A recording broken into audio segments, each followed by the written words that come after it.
Welcome to the Classic Car Club in London, the venue for today's show, which brings you two car owners and their two iconic cars competing against each other for the title of Top Dog.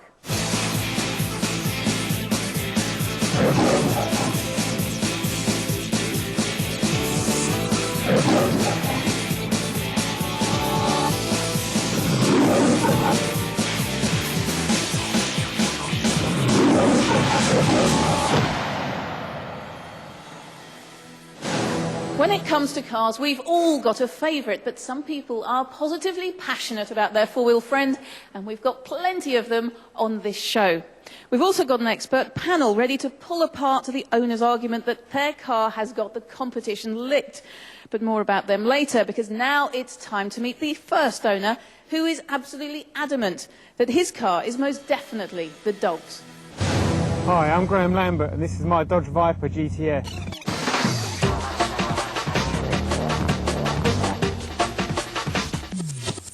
The car is a 8-litre V10 engine, normally aspirated. Top speed is around about 180 miles an hour with a 0 to 60 time of about 4.5 seconds. I love this car, it's great. Not only is there performance, but it's just the whole look and feel of the car. Just driving down the street, people turn heads, people take pictures with their mobile phones, people wave, people beat. It's just a real head turn. It makes everybody smile. On top of that, I can take it to the track, and it's got fantastic performance, great sound, high top end speed. It's just a fantastic car. This has to be the iconic modern sports car. Nothing else looks like this car, from the colour and the stripes to the curves and the big bulging bonnet and the way the roofline shapes a Viper's head. That's what makes it so special.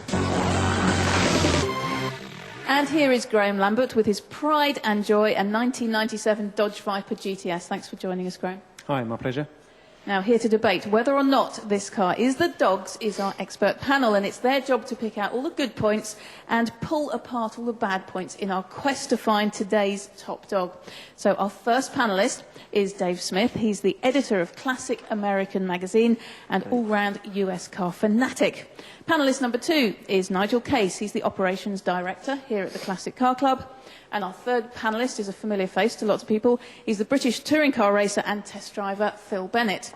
Phil, have you ever raced one of these? No, never, which is a shame because it's had a good competition history, actually. I think it's been world GT champion many times, but the road car is certainly nothing like the race variant.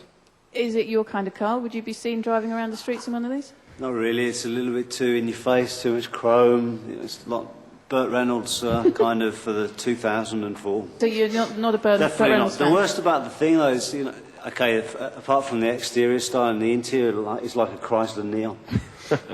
So it's a bit kind of a mishmash of things. So you don't like the outside, you don't like the inside? Not really. Not for me. Sorry. Oh, crikey. All right, we'll move you along to Nigel, who obviously works here at the Classic Car Club. Have you got one of these on your fleet, Nigel? We haven't, no, we haven't got one at the moment. We've looked at them in the past. We actually looked to buy an earlier car than this. It was a convertible.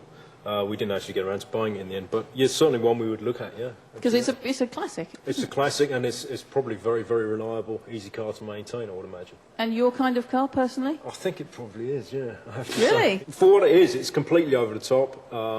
It's like a fish out of water, really, in England, you know. And yeah, because ridiculous. you very rarely see them. So absolutely. It's wild. It's a wild bit of kit, yeah. I really like it. So positive vibes coming from you there. Yep. Dave, you're a US car fanatic. Is this one of the ones you're nuts about? Oh, this has got to be just about the top of the tree. It's the ultimate expression of American muscle. It's just all brawn. And I don't think you can get much better than it. More positive vibes. You like the Viper? Yeah. OK, well, we're going to come back to our panel in just a minute. We're also going to come back and give Graham a chance to have his say about this car that he's absolutely bonkers about. You can add your comments about the Dodge Viper or any of the cars featured in the series by logging on to menandmotors.co.uk. We'd also like you to tell us what cars you think should be on the show, and maybe you've got an iconic vehicle yourself and you think we should see it. If so, just log on and let us know. Back to the debate now, and I want to go back to Dave because he's a walking encyclopedia on American cars, and I want to know about the history of the Viper. What do you know? Right, well, I mean, you're familiar with the AC Cobra, I'm sure. Well, that was conceived by a chap called Carroll Shelby, and that is pretty much who Chrysler went to for a few hints for designing the Viper. And it's the same principle. Massive engine, fairly lightweight body, rear-wheel drive. It's all butch. It's a recipe for disaster, isn't it? Oh, yeah. You wouldn't want to put an idiot behind the wheel of this. Now, the style of the car hasn't changed that much over the years, has it? Hardly at all, but it didn't need to. It changed very recently, but that's for the first time in 10 years. I think this is the style that people will always consider to be the classic Viper. Can you get in this car and be comfortable, though? Because there's not a lot of space in there. There isn't, and you have to take care getting in. You've got the old 50s American trick of having to watch your knees on the corner of the bottom corner of the windscreen. And once you're in there, you have to make an effort to get out. It's not a car for ladies in skirts, really, is it? Well, depends on your probably point is. of view. Well, you Really. might want to put one in beside you. Nigel, what do you think? I mean, I just think it's ridiculous. It's over the top. I mean, there's big sways cut in it. There's holes all over the place. It looks like you could lose a small child in it if it was driving by. You know, I mean, it's just a wild, over-the-top car. I love the bubble in the roof with the two bumps in the roof. I think the biggest problem I would have with it is, I think it's got racing pretensions, but it's not actually a racing car. It's a Grand Touring car. I think if you put that on the track, it wouldn't stand a chance against a lot of proper serious GT cars. Interesting what you've got to say. Now, the final part of our debate about whether or not Graham's Dodge Viper is the dog's is coming up in a moment. But first, we sent our cameras out with Graham to see just how good the Viper is in action.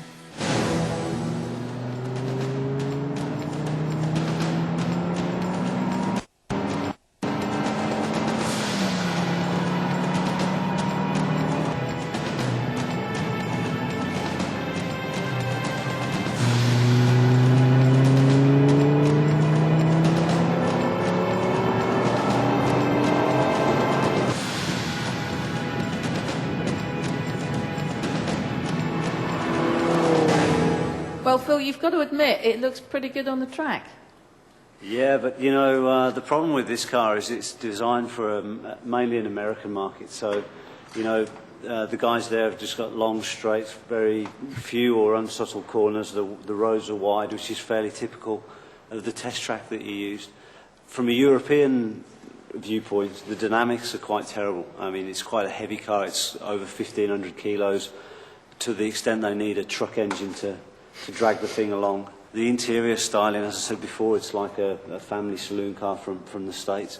A lot of plastic and, you know, not very nice surfaces. It's just generally horrible, really. So you're saying it's grey in a straight line, it's hopeless around the corners, and it's horrible to sit in. How fast is it down the straight? We had 180 miles an hour out of it. So that is amazing in a straight line, but you're saying it's hopeless around the corners. Would you agree It's with like that, a Graham? dragster. No, it's got loads of lateral traction. I have no problem in the dry. It's very good. So, Nigel, would you agree with those facts? I think you've got to accept it for what it is. It's not a racing car. It comes from racing car heritage, maybe, but this car itself, the one we're looking at, isn't a racing car.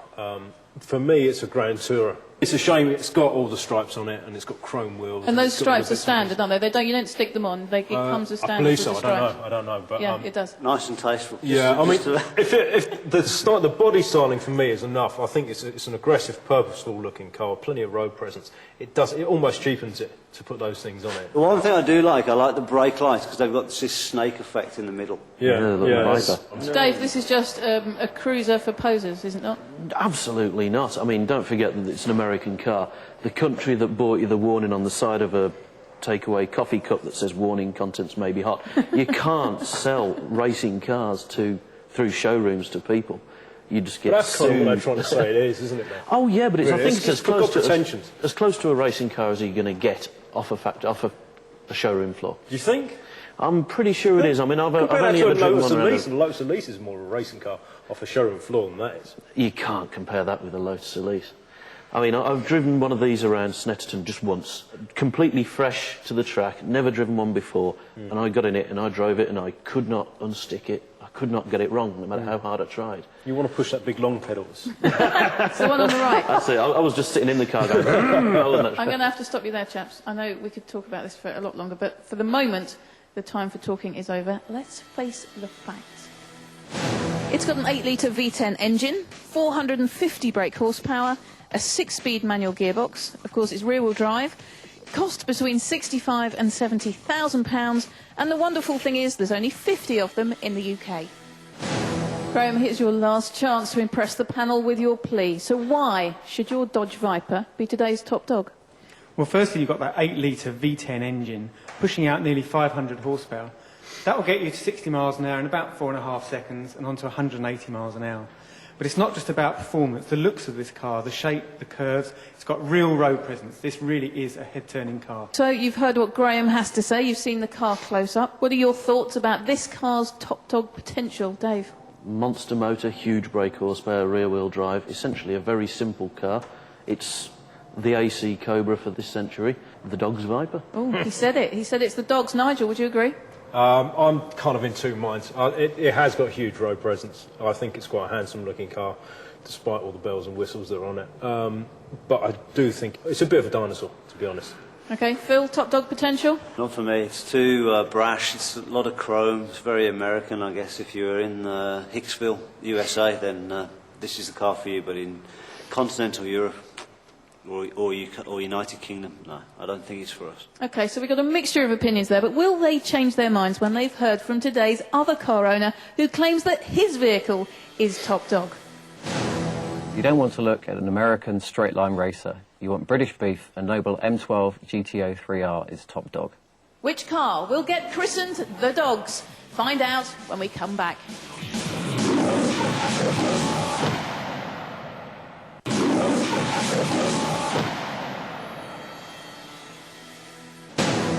Welcome back. Now, as we've seen, when you believe your car is top dog, you'll do all that you can to convince any sceptic that yours is indeed the best car in its class.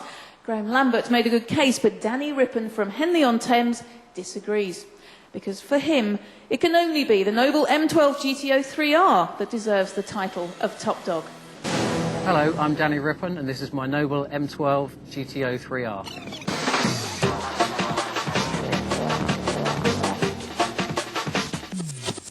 This is a hand-built British car designed by Lee Noble. It has a 3-litre V6 twin-turbo engine, 350 horsepower, 0 to 60 in about 3.7 seconds. The thing about the Noble is the chassis.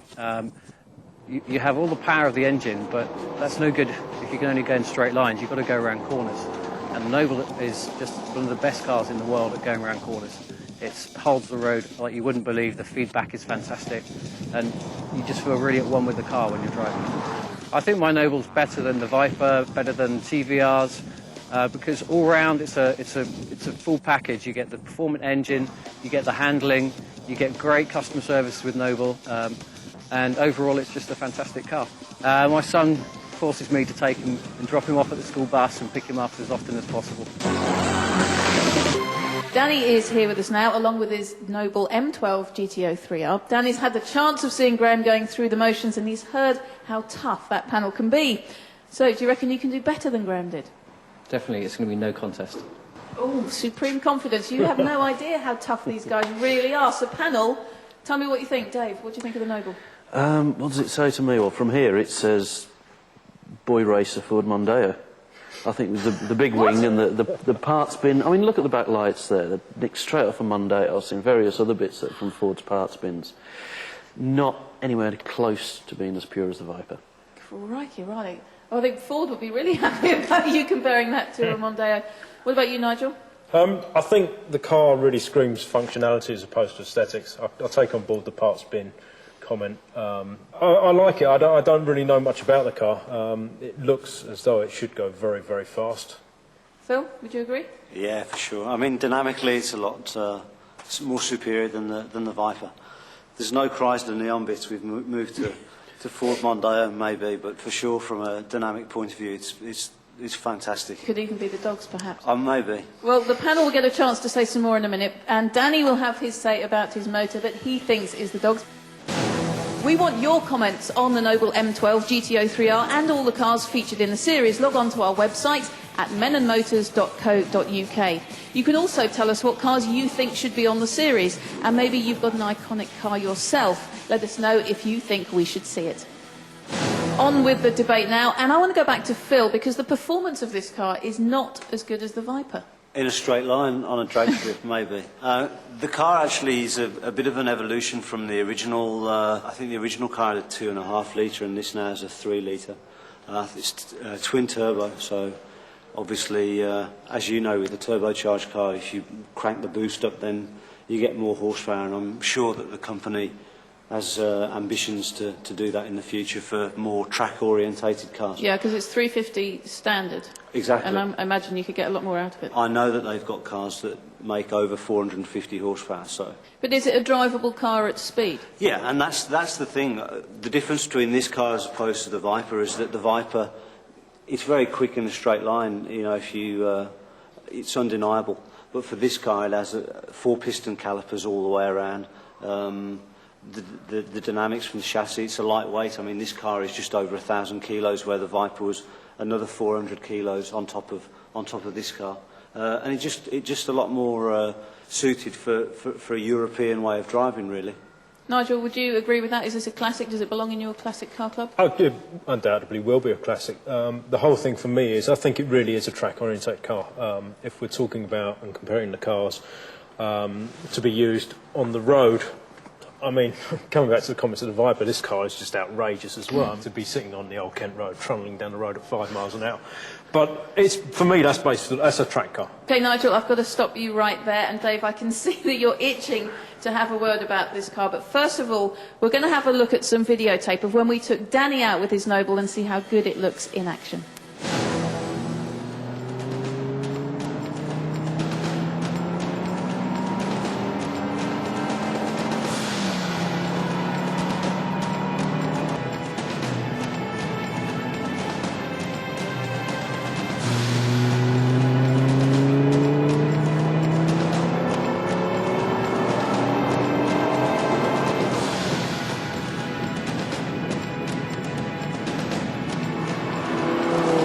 Well, the car looks absolutely amazing on the track as far as I'm concerned. Dave, you can't argue with that. It looks great. Yeah, great on track.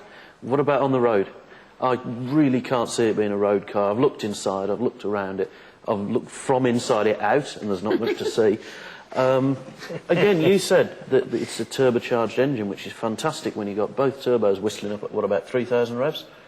On the road, how often do you get above 3,000 revs? It's going to be quite underpowered, isn't it, without the turbos? Really. I was going to say, you're not going to feel the benefit, whereas the big V10 in the Viper will pull from idle. It's not like that, actually. I mean, historically, turbocharged cars of the past, you've needed to have a lot of revs to get the boost to spool up, but the turbos to spool up and for it to come on boost. But this thing... it's got a 3-litre engine anyway. It must be pretty powerful without the turbos. Yeah, it's very tractable. And the one thing which this car is a lot nicer to drive with than a Viper is that the controls are quite lightweight. You can see I'm just a little guy. And driving a Viper, I need 2 feet on the clutch pedal. You've got to be Burt Reynolds. Yeah, exactly. Basically. You need a chest ring, come on. I mean, you need cowboy boots. But the Viper, 500 foot-pound of torque from, what, 1,000 revs? Yeah, but getting on and off the clutch, it's like a daily workout in that. But how much power, in the real world though, how much power do you need? I mean, this car without turbochargers on it must be incredibly powerful and fast car. It's much lighter for a start. Not by as much as you'd think. Really? Well, I'd say about 300 kilos, but in power-to-weight ratio, I think the Viper's still got it kicked. Yeah? One thing which I think was a big shame with the Viper is that Chrysler never really promoted the car in Europe.